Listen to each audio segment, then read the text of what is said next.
School চলাকালীন বিদ্যালয়ের শিক্ষক শিক্ষিকাদের বসার ঘর থেকে দুই শিক্ষিকার দুটো মোবাইল ও নগদ 4,000 টাকা চুরি। সোমবার ঘটনাটি ঘটে তুফানগঞ্জ শহরের 12 নম্বর ওয়ার্ডের অন্দরান ফুলবাড়ি হরিধাম হাই স্কুলে। স্কুল চলাকালীন থেকে মোবাইল ও টাকা চুরির ঘটনায় বেশ চাঞ্চল্য ছড়িয়েছে। এই বিদ্যালয়ের প্রধান শিক্ষক রণদীপ বর্মন জানান, ইতিপূর্বে বিদ্যালয় প্রাঙ্গণ থেকে টিউবওয়েল চুরি হয়েছে। তুফানগঞ্জ থানায় একটি লিখিত অভিযোগ জানানো হবে। বিদ্যালয় থেকে সিসি ক্যামেরার ফুটেজ দেখে চোরকে চিহ্নিত করার চেষ্টা করা হচ্ছে।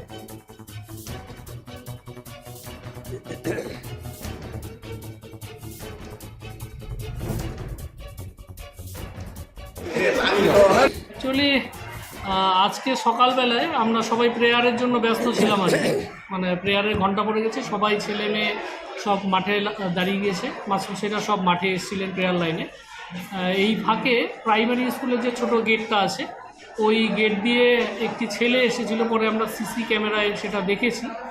সেই ছেলেটি ওই ফাঁকে মানে সবার অবর্তমানে ওখানটায় ঢুকে ম্যাডামদের ব্যাগগুলো ছিল টেবিলের উপরে, সেই ব্যাগ খুলে দুজন ম্যাডামের হলো দুটো মোবাইল নিয়েছে, একজন ম্যাডামের হলো পার্সে হলো ক্যাশ টাকা ছিল 4,000 টাকার মতো।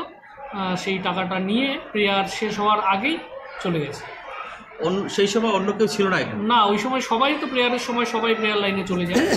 আমাদের গ্রুপ ডি থেকে শুরু করে সমস্ত মাস্টারমশাই দুই ধরনের প্রেয়ার লাইনে থাকে, সবাই চলে গেছিলেন। সেই অনুপস্থিতির সুযোগটাকেই কাজে লাগিয়েছে।